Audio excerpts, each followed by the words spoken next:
Welcome to Where to Ski. I'm John Morgan, your host. If you listen to this podcast, it's most likely because you share a passion for skiing. And for those of us who flourish on the most spectacular sport on a bluebird day flying down hills, we sometimes take for granted that we just click into our skis and go. In Crested Butte, Colorado, I came across an organization whose mission is to bring this same experience to individuals with a wide range of disabilities, giving them the opportunity to experience the freedom of skiing or boarding down some of the most beautiful mountains in Colorado's Rockies is really gratifying work. The Crested Butte Adaptive Sports Center is a year-round therapeutic outdoor adventure recreation program with adapt activities ranging from mountain biking and skiing to ice climbing and kayaking. The first adaptive ski programs were started for disabled veterans after World War II. They've since expanded to include special needs skiers of all ages and abilities. There are now dozens of adaptive ski centers across the world. Through a combination of specialized equipment and training, people who might otherwise be left behind when friends and family take to the slopes can now join in the fun by using special rail-like devices, ski bottom crutches, and tethers. But I think what distinguishes the Adaptive Sports Center is the people behind it. Some of the best trained and most passionate instructors, volunteers, administrative staff, and even a few mountain vets who share a commitment to providing the benefits, both physical and mental, of outdoor adventure without limitation. So today we're leaving our own skis and boards behind, talking about adaptive skiing with the Adaptive Sports Center's Program Director, Chris Reid. We'll be back with Chris in just a minute. Gear up for untracked lines and deep days. Backcountry has your go-to ski and touring setup ready. From avalanche packs to fast skins, their gearhead experts tested all in the wild. Use code WHERETOSKI, all one word, at checkout for 15% off one full price item. Some exclusions apply. Let's make every run count. That's Backcountry at backcountry.com. Reid, thank you for joining Where to Ski. I'm really excited to have you with us today. Yeah, thanks for the invite. It's a pleasure to talk with you. You lead one of the most comprehensive adaptive ski programs in the country. It's a lot more than just putting people on snow. It's a really complex operation that requires knowledge, equipment, volunteers, and funding. We'll get into all that over the next few minutes. But, I used to do some work with adaptive sports years ago at Winter Park. It's really changed adaptive sports. Just even the definition of adaptive sports changed. Maybe you could give us some insight into what adaptive really means to you guys out there. Sure. It's interesting you say that. I was just talking about this with some of my staff not too long ago.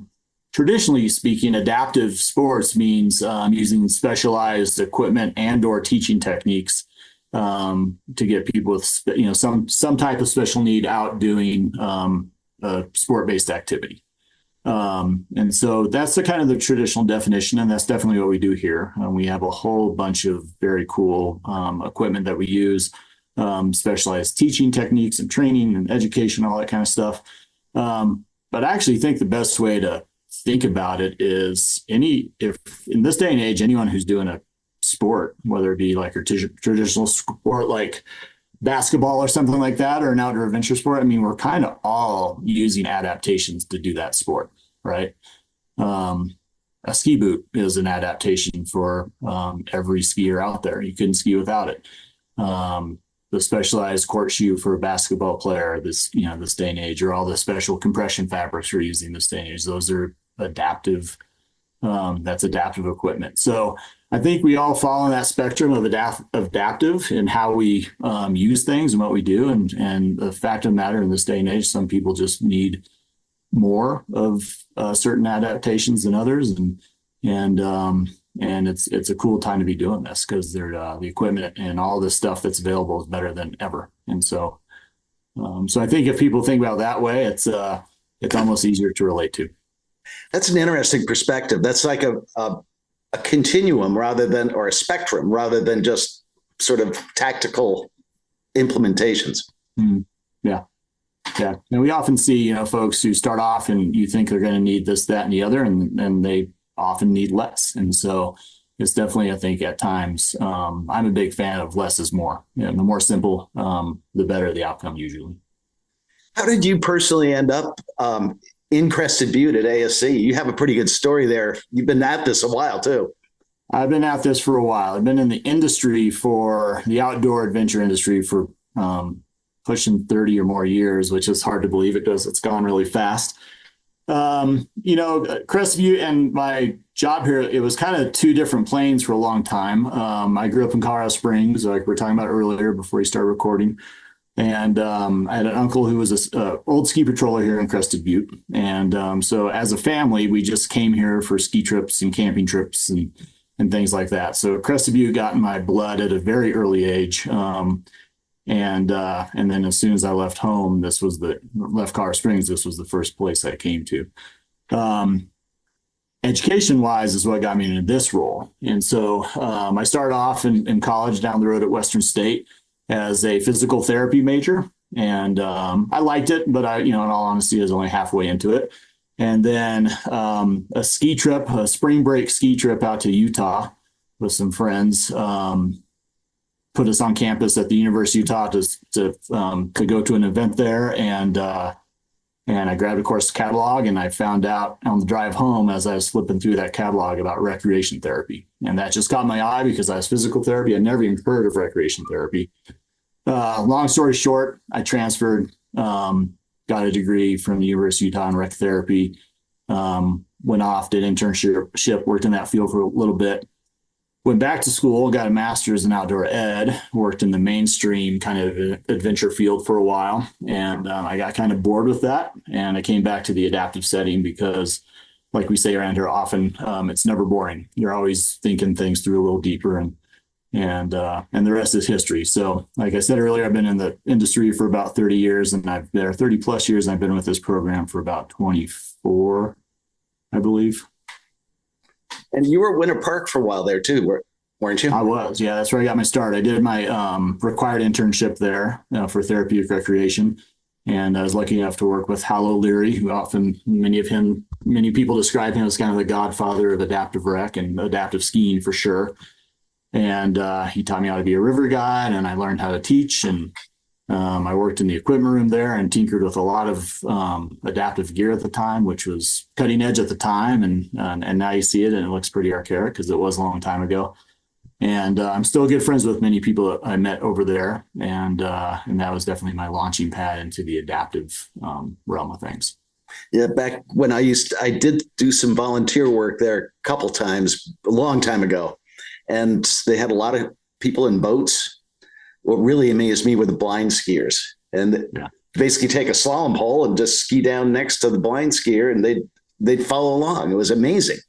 Yeah. Yeah. And that's, some of those techniques still exist today. Like all that stuff, it's been a slow evolution, and tactile or, guiding instruction versus audible guiding instruction. All those methods are still very much used today. And, and back in the early days of that program, like they were figuring that stuff out. There was no certification, there was no textbooks, all this stuff, all the wonderful stuff we have today didn't exist. Hasn't always existed. It's evolved from people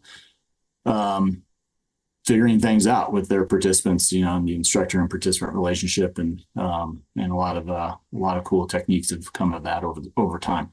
Well, as you were saying, tinkering too, a lot of playing with the equipment. Yeah. Tell me about a little bit about the participants you've got. You have, I don't know what your throughput is in a year in terms of number of people that go through your programs. Yeah. And you do summer and winter programs too. So you're a little bit more advanced than some of the other centers that are just winter only. Yeah. So our programs are all based, our activities that we offer I just call them human adventure, mountain-based adventure programming. So, or human powered, I should say, mountain adventure-based programming. So we do everything from mountain biking to rock climbing to flat water, lake programming, river. We have a ropes course. We do camping trips and peak hikes and peak climbing and all those things. So all the typical stuff that people come to Colorado to do. And in the wintertime, we're by and large skiing and snowboarding. And then we have some periphery activities like Nordic skiing, for example, that we do as a small percentage, and some snowshoeing, things like that. But by and large, in the wintertime, we're a ski-based program. And so, and then the people we kind of serve folks of all different kind of backgrounds, physical disabilities, developmental disabilities, people with cognitive disabilities. We also serve their friends and family members, especially the immediate family. We think that's really important. They participate with our program along with everybody, and that's really cool. And so, yeah, our full age group, all categories of disability, and our job is to figure out how to get people out doing cool things.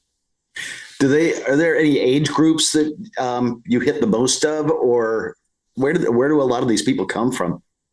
Yeah, so age groups I'm estimating here, but I think last year we were, 3 years old to about 90 years old was the full spectrum of who we serve. I think our core programming is probably kids 7, 8 years old up to adults in their mid 50s, early 60s is probably the core group of who we serve.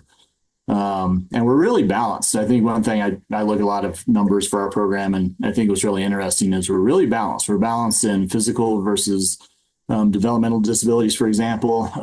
We're really balanced in gender, ages. And so if you really start looking at it, we're kind of 50% adults and 50% kids and 50% this and 50% that. And so we're truly seeing kind of a nice sample of who comes through. We work with a lot of organizations, rehab centers and things like that bring their patients out to be participants with us.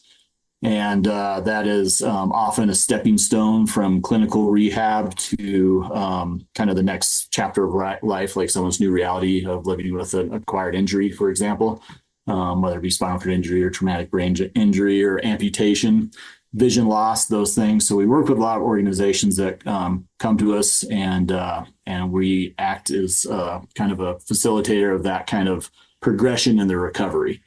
And I think the cool thing about that is those organizations we work with, it's really important to them that they're showing their patients what's still possible, what new resources are, and introductions to really cool equipment, to healthy, long-term, lifelong activity and all that kind of stuff. And I think that's the secret sauce is really introduction to those things. And they might never come back and ski again. It might be a 4-day ski experience, but someone who's kind of graduating from clinical care, so to speak, just the fact that they traveled for the first time post-injury, they met a bunch of peers, often people they didn't know before the trip, but they leave here with a kind of a peer group because they bring out, a group of peers, and then they have connections to problem solve down the road in the future, and socialize people to socialize with, and people who can truly empathize with the adjustment they're going through and all that. So that experience is really important.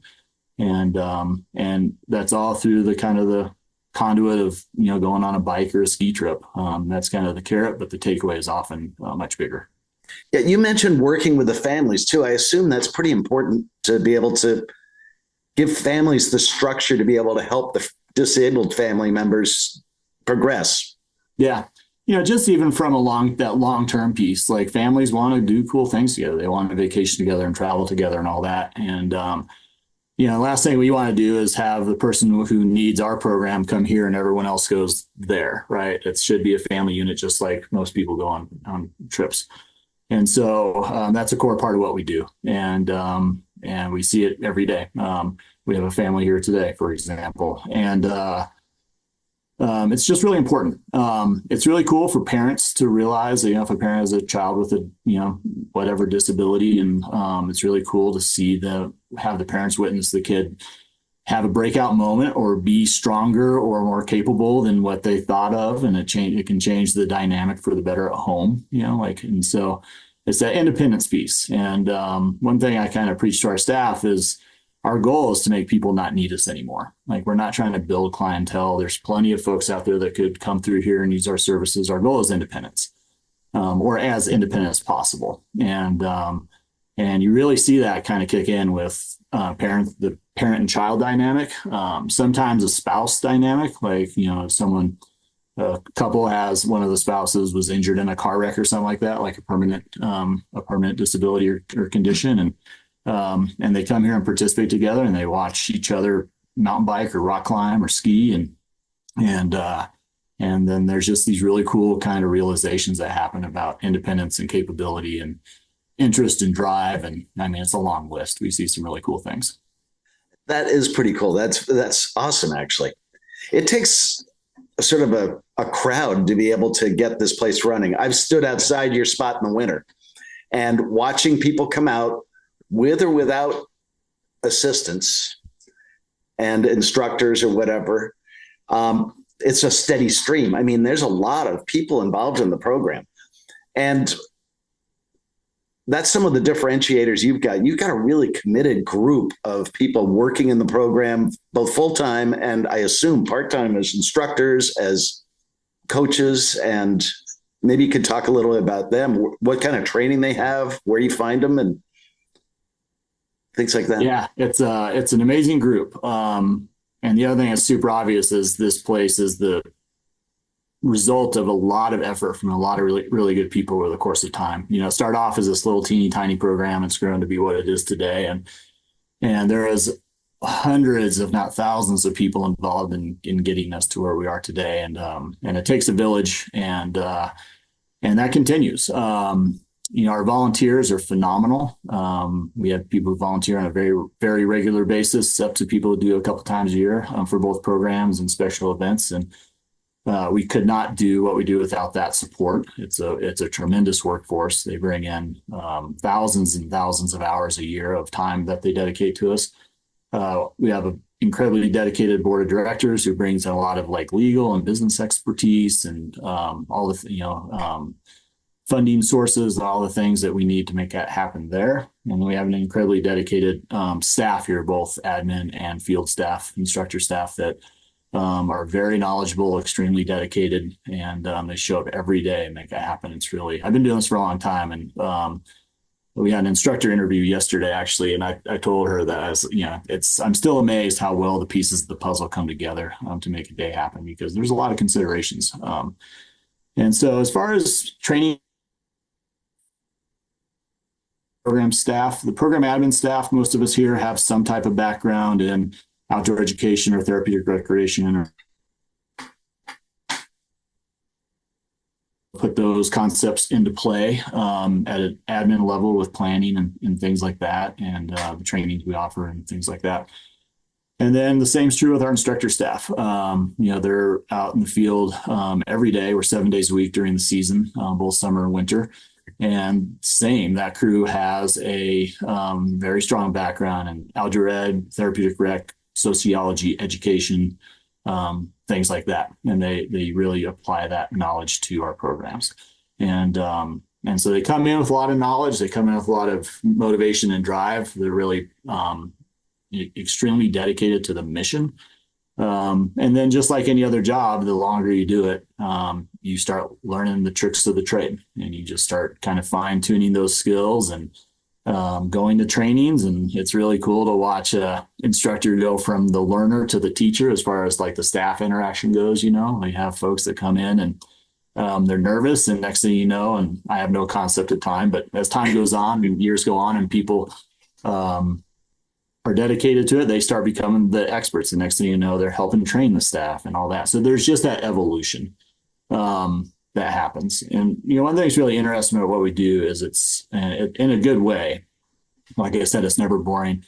It's unpredictable. You can have two participants come in and on paper, side by side, they can have almost an identical diagnosis, and even if they're doing the same activity, it could be a very different facilitation experience. And so I think what our staff does so well is they really tune into the person, and they fine tune what the person needs, and then they make it happen. And I think that's the really cool thing, because it's everyone's an individual despite diagnosis, and you really have to tune into who that individual is to provide a good experience. I've been to your place, and in the back room, you've got a lot of equipment back there. Yeah. How did you guys come up with all the different pieces? Is it just trial and error and working with stuff over the years, or I can't imagine that everything is specially developed for disabled skiers.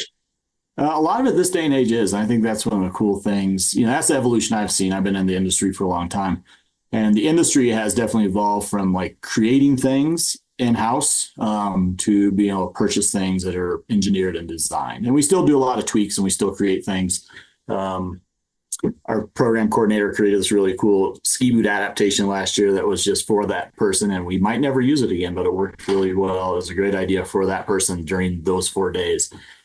But yeah, a lot of that gear you saw, a lot of that is now being engineered and manufactured for built for purpose stuff. Mountain bikes are really, I know you're a ski podcast, but mountain bikes are the things that have really come along in the last 6-7 years, like a rapid development phase of bike technology. In the skiing side of things, the sit down equipment has really evolved from pretty basic designs, 20 years ago, 25 years ago, to really elaborate high performance designs that are really modifiable by design in this day and age. And so, yeah, it's pretty cool that it's become that available. And I think adaptive skiing, kind of like I was saying earlier, where everyone adapts to ski at some level. It used to be kind of this like thing that was not super common. And now, it's hard to go to a ski area anywhere without seeing adaptive skiing happening, either through a lesson or someone just out on their own doing their own thing. It's getting press time. You see it in truck commercials now, and adaptive athletes are just, they've been folded into the industry, and I think it's cool. Well, I think that's a big push from the Olympics too, including the Paralympic Games and all sorts of other lower level events than the Olympics, including Paralympic or Para Games as part of their programs. Yeah. A lot of the outdoor manufacturers, I can't remember who it was. I was flipping through a website or something looking for a shirt, and this is a few months ago, and the models were adaptive athletes. It was folks in wheelchairs and folks with amputations and things like that, modeling just this mainstream adventure clothing line. I wish I could remember who it was, but so I've seen that evolution has been really cool to watch, and I think adaptive skiing is the most visible because people all show up to ski, and it's very obvious when the adaptive lessons are happening. We're summertime adaptive recreation. We're kind of out there in the same volume, but we're more tucked away in certain valleys and drainages. And, it doesn't have the concentration that the winter program has as far as interactions with the public. And so I think adaptive skiing has really been a cool thing. And it's really helped highlight. It's just kind of helped make all of that folded in. It's a very normal thing to just go ski no matter who you are. I think that's really cool. Well, and you mentioned your facility is like front and center at Crested Butte. Yeah. You're right there at the lift, 30 feet away from the lift. It's a beautiful spot. And you really designed it specifically. You designed and built it specifically for its use. Maybe you could tell us a little bit about that. It's a beautiful facility. Yeah, it's been a game changer for us. It was the forever home concept. And, same deal goes as like how the program has evolved. It was a big group effort. We had design teams. We had an architect who had experience with rehab hospital design. And so they brought in a lot of knowledge, but we got our participants involved. We got our full staff involved. We got our volunteers involved. We had different staff in different groups sharing ideas with the design team. And so it's all very built for purpose. And before we had this facility, we were across the way in a kind of a mini mall set up at the base area. And we basically had taken over the whole basement. But we were renters, and we had a somewhat unpredictable elevator scenario down there. And we made it happen, like so many programs do. It just is what we had. So we made it work. And to the resort's credit, this piece of property came up they knew it was going to come available. And this goes back to like 2014 or so. Don't quote me on that, but right around in there. And the resort, the owners at the time gave us right of first refusal on the property. And we saw we knew that something like this would never come available again at the base area. And that just put a bunch of cogs in motion, and our board of directors got on it with the admin team here, and everyone realized the opportunity, and that set all the wheels in motion to do the capital campaign and to eventually break ground and build it. And then we moved in June of 2019, and we've been here ever since. And it's a great facility. It's awesome.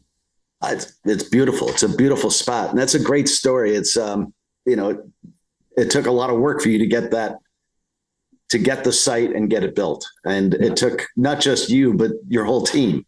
And I'm sure your board of directors, hopefully they were involved right up to the hilt. Yeah, it took a lot of people well beyond me. I was part of the process, but a lot of people were. Our executive director, Chris Hensley, was involved. Our board president at the time was super involved. We had the support of the community and the resort and the staff, and it was truly a takes a village moment for the organization. Absolutely. When we first met a few months ago, one of the things you said really sort of made an impression on me, that every time you send someone out the door, it costs you money. Yeah. What does the program cost for the students that go through there? Well, we're lucky enough. We have a lot of support. And so, one of the things we're trying to do is make access to these programs as easy as possible. Our daily rate right now is $95 a day, and that includes instruction, lift ticket, equipment. And the general theory behind that is, you and I can take a ski lesson, get down the basics, and then basically go to a ticket window somewhere and buy a lift ticket and go skiing. And so, I'm spending more than $95 for my lift ticket. I'll tell you that for sure. But it's easy. Like there's no fill out paperwork or whatever. So we just try to keep it easy. And there's a few layers to this, but as far as just the easy access goes, we look at things like a scholarship form. That's a barrier. We look at things like a high sticker price on a website listing somewhere and having people just assume that that's beyond their reach. That's a barrier. And so our whole goal with our pricing structure is to basically eliminate barriers, make participation as easy and feasible as possible, and have people be able just to go skiing. Like I was saying earlier, you can take a few lessons as an able-bodied person, get down the basics and go skiing. Some of our folks need instruction or equipment or something like that just to go out.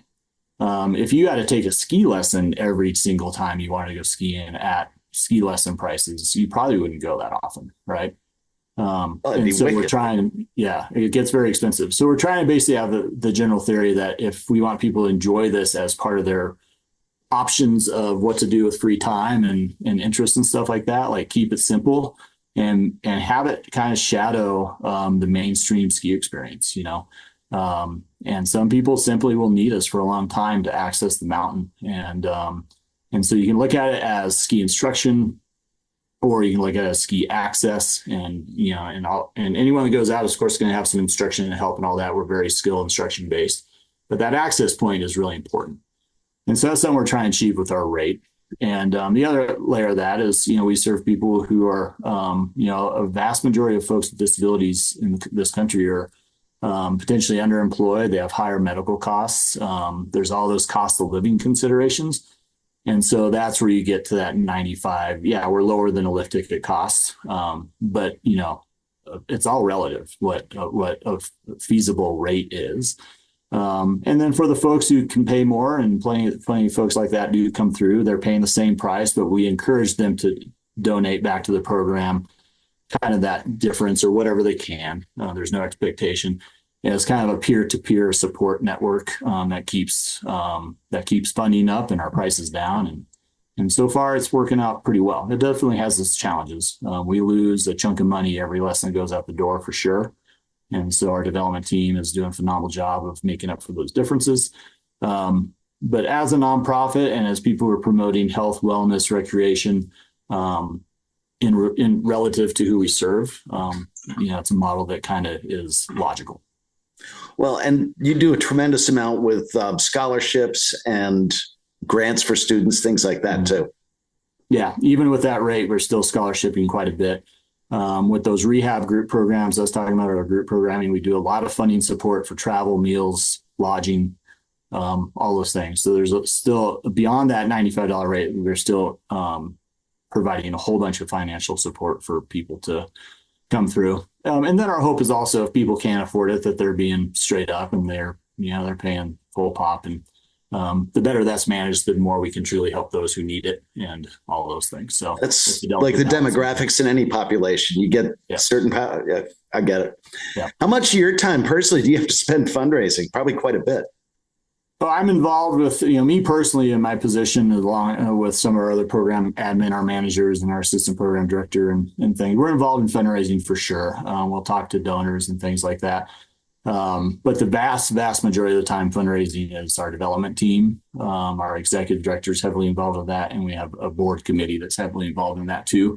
And so, I'm guessing here, but probably 80% of my time is spent in programming matters. And so I think that's pretty lucky to have that. But when we have a big event or fundraising events, everyone shows up. It's all hands on deck for sure. But all that behind the scenes work, planning, networking stuff is our development team. Allison Butcher's our development director, and and her team are also very dedicated and they're very good at what they do. And they do a great job keeping us afloat. Past the impact just on the individuals that go through there, you have a pretty big impact on the community around you. Crested Butte itself, but past that into Gunnison and into the county. Yeah, it's a small community. Gunnison County is huge, and square miles is massive, but it's a small population base. Kind of two main centers. We have some smaller towns like Picken and stuff like that, but we kind of have Crested Butte, which includes Mount Crested Butte, the resort, and Gunnison. Those are kind of the two main population hubs in the county. And it's pretty phenomenal. We have incredible support throughout the county. We work with the school system. We're involved with Western State University or Western Colorado University now. And we work with individuals and their families. We have various individuals who live in the county who use our services, and we work with them. We're working with the Gunnison Retirement Home and doing some programming for older folks. We work with the Gunnison Adult Vocational Program called 6 Points. And in the school district, I think I already mentioned that. So, yeah. And so we're very involved with kind of the local entities and some other nonprofits that we collaborate with. And it's cool. It's an incredibly cool community. It's very, people here are very dedicated to doing good work and supporting, worthy causes, and we're one of many nonprofits here, and a lot of those folks I just mentioned, along with the citizens and our volunteers and stuff, they're involved with other things as well. So it's a pretty motivated, pretty giving community, and we couldn't do it without that support. I do think what's important to mention is our participants love this valley. Like, they come from all corners of the country and some corners of the world, and they, big feather in our cap is they fall in love with Crested Butte and the valley and how friendly everyone is, and how fun they get to know the restaurant owners and all these things. And so it's like this whole kind of ball of the overall experience that, that they end up having because they decided to come skiing here. They end up getting this really cool network of this great town, and the town, our program, every program has its own personality, and our program's personality kind of shadows that of the Crested Butte, the Gunnison Valley, kind of ambitious and kind of just cool, What's not to like about that valley? It's just beautiful there. I spent a fair amount of time there. What's the best way for participants to get involved with your programs? I assume the website or something like that to get started. I don't know. Yeah, our website has all the information, and we do. We're launching winter registration towards the end of October this year. And so if people want to come this way, keep an eye out for registration opening. And there's also just a bunch of information on the website about the different activities we offer for both seasons and things like that. And about half of our participants come through that avenue. And those are our families and our individuals that are coming on a ski trip, on a vacation, and things like that. And then the other way is for folks who are still connected to organization like a rehab hospital or a disability specific organization like a visually impaired group or an MS society or something like that. We work with a lot of those organizations that bring groups through. And so someone might want to ask their organization if they're involved with us and if they have a trip coming up and things like that. And it's usually a recreation therapist or an occupational therapist within those organizations that are organizing trips like this. And if they're not coming here, they might be going to another great program somewhere. And it's just important to get out there, whether it's here or not. I'd encourage people to check out some cool program somewhere. And there's a lot of good work going out there beyond what we're doing here. They shouldn't miss the Gunnison Valley. I mean, that's It just is. the valley up there is just spectacular, all the way from Gunnison up. Yeah, it's a special corner of the planet. I've been here a long time, and I never get sick of the scenery here. It's beautiful.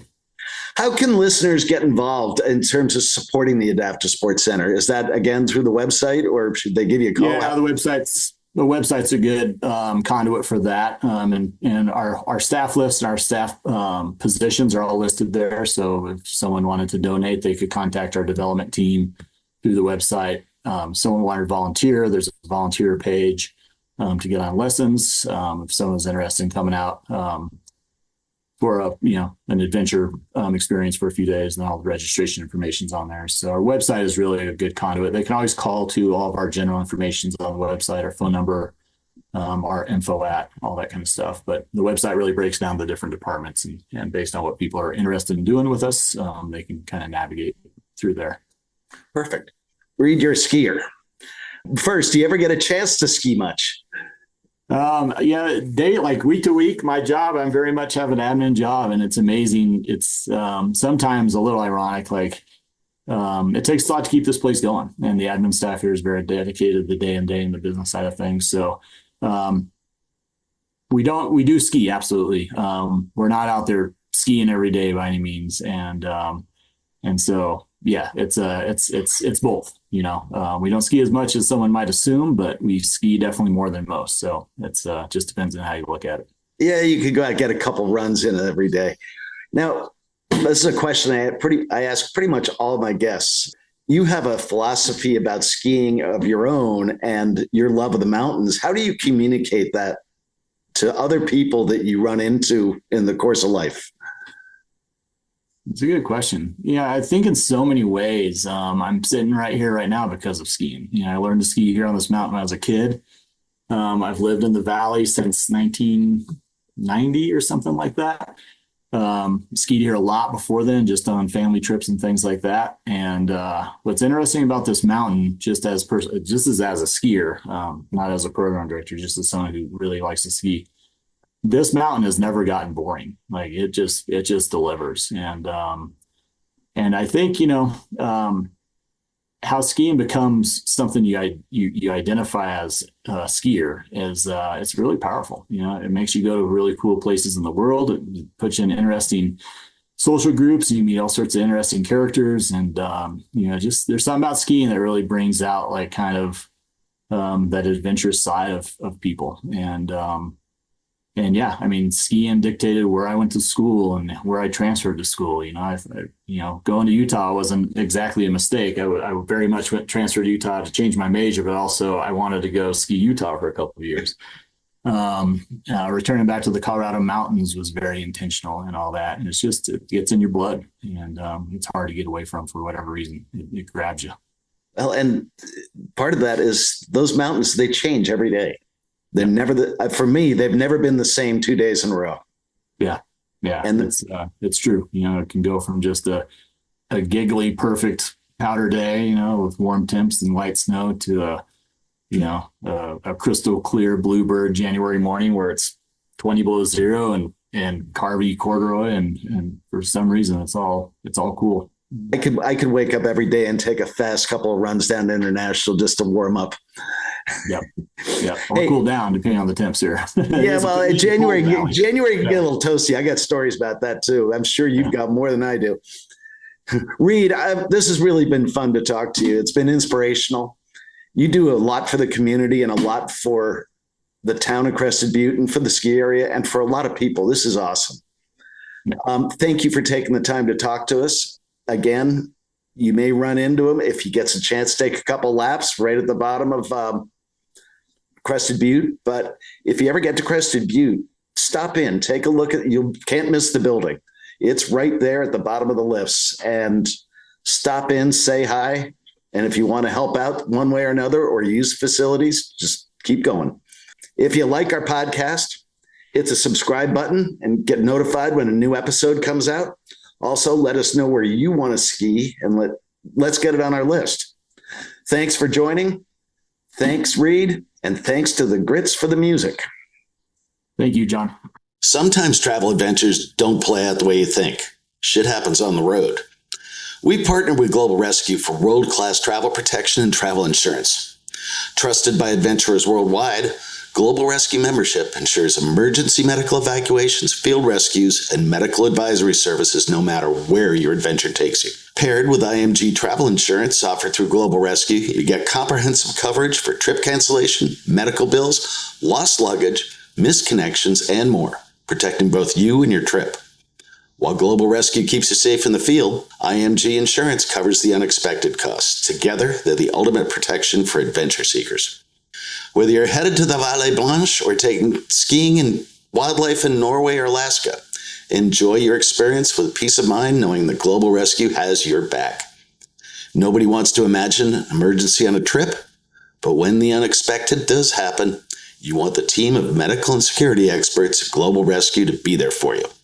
Memberships start as low as $139.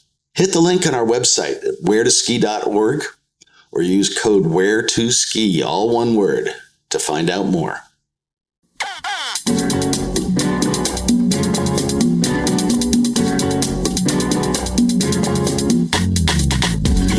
She feel it, we feel it. So round and round we go. He feel it, she feel it, we feel it.